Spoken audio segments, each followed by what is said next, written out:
ಶುಭಾಶಯಗಳು. ಹೇಳಿದ್ರಲ್ವಾ miss madam, ಗ್ರಂಥಾಲಯ ಯಾರು ಸ್ಥಾಪಿಸಿದ್ರು, ಅವ್ರ ಹೆಸರೇನು, ಅವರ ಹುಟ್ಟಿದ ದಿನದಂದು ನಾವು ಗ್ರಂಥಾಲಯ ದಿನವನ್ನಾಗಿ ಆಚರಣೆ ಮಾಡ್ತಾ ಇದ್ದೀವಿ. ಗ್ರಂಥಾಲಯ ಅಂದ್ರೆ ಏನಿರುತ್ತೆ? ಗ್ರಂಥಾಲಯದಲ್ಲಿ ಬುಕ್ಸ್, ಎಲ್ಲಾ ರೀತಿಯ ಬುಕ್ಸ್ ಗಳು ಸಿಗ್ತಾವಲ್ವಾ? ಮಕ್ಕಳ ನಾಟಕ, ಹಾಡು, ಸಾಹಿತ್ಯ, ಕನ್ನಡ, ಇಂಗ್ಲಿಷ್, ಹಿಂದಿ, ಸಮಾಜ, ವಿಜ್ಞಾನಕ್ಕೆ, ಯೋಗಕ್ಕೆ ಸಂಬಂಧಪಟ್ಟವು, ಸಂಗೀತಕ್ಕೆ ಸಂಬಂಧಪಟ್ಟವು ಎಲ್ಲಾ ರೀತಿಯ ಪುಸ್ತಕಗಳಿವೆ. ಚಿತ್ರ ಬಣ್ಣ ಹಾಕೋದು, ಎಲ್ಲಾ ರೀತಿಯ ಚಿಕ್ಕ ಮಕ್ಕಳಿಂದ ಹಿಡಿದು ವಯಸ್ಸಾದವರೆಗೂ ಕೂಡ ಪುಸ್ತಕಗಳು ಲಭ್ಯ ಇರ್ತವಲ್ಲ ಗ್ರಂಥಾಲಯದಲ್ಲಲ್ವಾ? ಯಾರು ಬೇಕಾದ್ರೂ ಓದ್ಬೋದು. ಬರೀ ನಾವು ಶಾಲೆಯಲ್ಲಿರೋ ಮಕ್ಕಳು ಮಾತ್ರ ಓದ್ಬೇಕು ಅಥವಾ ಓದಿರೋರು ಮಾತ್ರ ಓದ್ಬೇಕು ಅನ್ನೋದು ಏನಿಲ್ಲ. ಓದದೇ ಇರೋರು ಕೂಡ ಆಸಕ್ತಿಯಿಂದ ಪುಸ್ತಕದಲ್ಲಿರುವಂತಹ ಚಿತ್ರಗಳನ್ನ ನೋಡ್ಬಿಟ್ಟು ನಾವು ಜ್ಞಾನವನ್ನ ಸಂಪಾದನೆ ಮಾಡ್ಕೋಬೇಕು. ಕೇಳಿಸ್ಕೋಬೇಕು. ಇಲ್ಲಿ ಪುಸ್ತಕ ನಮಗೆ ದೇವ್ರಿದ್ದಂಗೆ. ಯಾಕೆ ಅಂದ್ರೆ ದೇವ್ರು ಎಲ್ಲಾ ಕೇಳಿದ್ದನ್ನು ಕೊಡ್ತಾನಲ್ವಾ? ಸೊ ನಾವು ನಂಬಿಕೆ ಇದೆ, ನಮಗೆ ದೇವರು ಎಲ್ಲದನ್ನು ಕೊಡ್ತಾನೆ ಅನ್ನೋ ನಂಬಿಕೆ ಇದೆ. ಅದೇ ರೀತಿ ಪುಸ್ತಕಗಳನ್ನ ನಂಬಿ ಅಥವಾ ಪುಸ್ತಕಗಳನ್ನ ನಾವು ಎಷ್ಟು ಪ್ರೀತಿಸ್ತೀವೋ ಅಷ್ಟು ಮಟ್ಟಕ್ಕೆ ನಮ್ಮನ್ನ ಎತ್ತರವಾಗಿ ಕರ್ಕೊಂಡು ಹೋಗ್ತವೆ. ಒಂದು ಪ್ರಾವರ್ಬ್ ಇದೆ, ಅಂದ್ರೆ ಯಾರು ತಲೆ ತಗ್ಗಿಸಿ ಪುಸ್ತಕವನ್ನ ಓದ್ತಾರೋ ಅವರು ಯಾವಾಗ ತಲೆ ಎತ್ತಿ ಬಾಳ್ತಾರಂತೆ. ಹಾಗಾಗಿ ಪುಸ್ತಕವನ್ನ ಓದೋದನ್ನ ನಾವೆಲ್ಲ ಶಾಲೆಯಲ್ಲಿರೋ ಪುಸ್ತಕಗಳನ್ನೇ ಓದ್ತೀವಲ್ಲ, ಸಾಕಲ್ವಾ ಅಷ್ಟೇ ಓದೋದು ಅನ್ನೋದಲ್ಲ. ಶಾಲೆಯಲ್ಲಿರೋ ಪುಸ್ತಕಗಳು ನಮ್ಮ ಸಾಮಾನ್ಯ ಜ್ಞಾನಕ್ಕಷ್ಟೇ, ಆದ್ರೆ ಇಡೀ ಪ್ರಪಂಚದ ಜ್ಞಾನವನ್ನ ಹೊಂದಿರುವಂತ ಗ್ರಂಥಾಲಯಗಳಿದಾವೆ. ಆ ಗ್ರಂಥಾಲಯಗಳು ನಮಗೆ ಉಪಯುಕ್ತ. ಪ್ರತಿಯೊಬ್ಬ ಓದುಗರಿಗೂ ಕೂಡ ಈ ಗ್ರಂಥಾಲಯದಲ್ಲಿರುವ ಪುಸ್ತಕಗಳು ಎಷ್ಟೋ ಸಹಾಯಕವಾಗಿವೆ. ಕೆಲವರು ಹಳ್ಳಿ ಮಕ್ಕಳಲ್ಲಿ ಪುಸ್ತಕಗಳು ಓದಕ್ಕಿಲ್ಲ. ಅವಾಗಿನ ಕಾಲದಲ್ಲಿ ಇತ್ತು, ಪುಸ್ತಕಗಳೇ ಓದಕ್ ಸಿಗ್ತಾ ಇರ್ಲಿಲ್ಲ. ಓದಕ್ ಆಸಕ್ತಿ ಇದ್ರು ಕೂಡ ಪುಸ್ತಕಗಳು ಇರ್ಲಿಲ್ಲ. ಆದ್ರೆ ಇತ್ತೀಚಿನ ದಿನಗಳಲ್ಲಿ ಪ್ರತಿಯೊಬ್ಬರಿಗೂ ಒಳ್ಳೊಳ್ಳೆಯ ಪುಸ್ತಕಗಳು ಸಿಗ್ತಾ ಇದ್ದಾವೆ.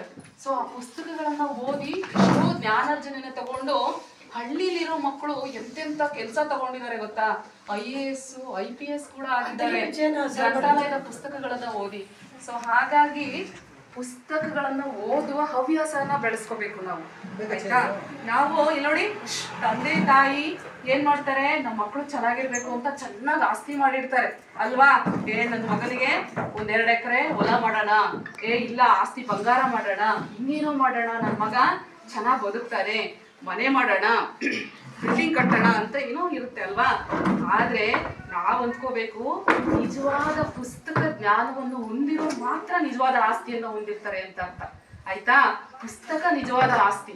ಯಾರು ಪುಸ್ತಕವನ್ನು ಹೆಚ್ಚು ಪ್ರೀತಿಸ್ತಾರೋ, ಯಾರು ಗೌರವಿಸ್ತಾರೋ, ಯಾರು ಪುಸ್ತಕವನ್ನ ಹೆಚ್ಚಿನ ಸಂಖ್ಯೆಯಲ್ಲಿ ಓದ್ತಾರಲ್ವಾ, ಸೊ ಅವ್ರು ನಿಜವಾದ ಜ್ಞಾನಿಗಳು. ಅವ್ರಿಗೆ ಯಾವ ಆಸ್ತಿ ಇಲ್ಲದೆ ಇದ್ರೂ ಪರವಾಗಿಲ್ಲ, ಅವರಿಗೆ ಯಾವ ರೀತಿಯ ಬಂಗಾರ ಒಡವೆ ಯಾವ್ದಿಲ್ದಿದ್ರು ಪರವಾಗಿಲ್ಲ, ಆದ್ರೆ ಪುಸ್ತಕ ಜ್ಞಾನ ಇದೆಯಲ್ಲ, ಆ ಪುಸ್ತಕ ಜ್ಞಾನ ಅವ್ರನ್ನ ಎಲ್ಲೋ ಕರ್ಕೊಂಡೋಗುತ್ತೆ. ಈಗ ನೋಡಿ, ಡಾಕ್ಟರ್ BR ಅಂಬೇಡ್ಕರ್ ನಾವು ಕೇಳಿದೀವಲ್ವಾ, ಅವರು ಎಷ್ಟು ಸಾವಿರ ಪುಸ್ತಕಗಳು ಓದಿರೋ ಅನ್ನೋದು ಗೊತ್ತೇ ಇಲ್ಲ. ಅಷ್ಟು ಸಾವಿರ ಪುಸ್ತಕಗಳನ್ನ ಓದಿದ್ದಾರೆ. ಸೊ ಅಷ್ಟು ಓದಿರೋದಕ್ಕೋಸ್ಕರ ಅವರು ಸಂವಿಧಾನ ಬರೆದ್ರು.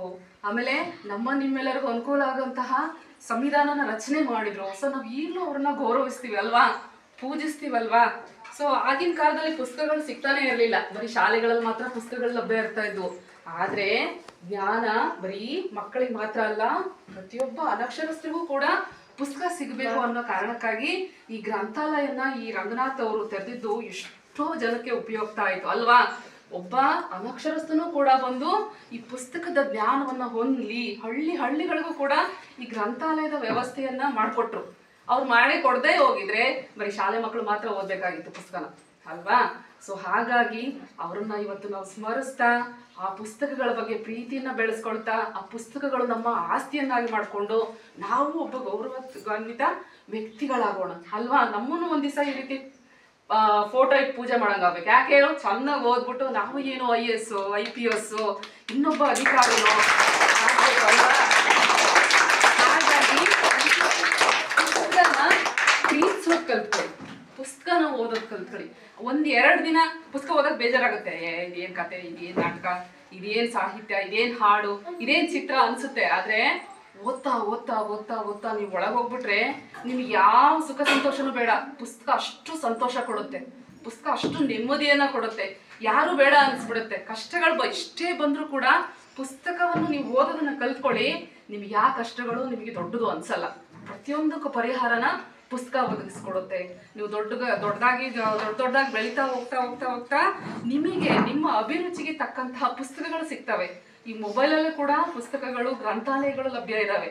ಈಗ ನಮಗೆ ಹೆಂಗೆ ಹಳ್ಳಿಗಳಲ್ಲಿ ಗ್ರಂಥಾಲಯನ ಇಟ್ಟು ನಮಗೆ ಪುಸ್ತಕವನ್ನ ಒದಗಿಸ್ತಾ ಇದ್ದಾರೆ ಅಲ್ವಾ, ಸೊ ಅದೇ ರೀತಿ ಮೊಬೈಲ್ಗಳಲ್ಲೂ ಕೂಡ ಗ್ರಂಥಾಲಯಗಳಿದ್ದಾವೆ. ನೀವು ಅಲ್ಲೂ ಕೂಡ ಕ್ಲಿಕ್ ಮಾಡಿ ನಿಮಗೆ ಇಷ್ಟವಾದಂಥ ಬುಕ್ಸ್ಗಳನ್ನ ಓದ್ಬೋದು. ಈಗ ನಮ್ಮ ಕುಶಾಲಿಗೆ ಅವನಿಗೆ ಯೋಗಾಭ್ಯಾಸದ ಬಗ್ಗೆ ಇಷ್ಟ ಇದೆ ಇರ್ಬೋದು, ನೋಡೋಣ ಅಂತಾಗಿ ಯೋಗಾಭ್ಯಾಸದ ಯಾವ್ದಾದ್ರು ಪುಸ್ತಕ ಇದೆಯಾ ಅಂತೇಳಿ ಬಂದು ಆಂಟಿನ ಕೇಳ್ಬೋದು. ಅದರದ್ದೇ ತಕ್ಕಂಥ ಪುಸ್ತಕ ಇದ್ದಾವೆ.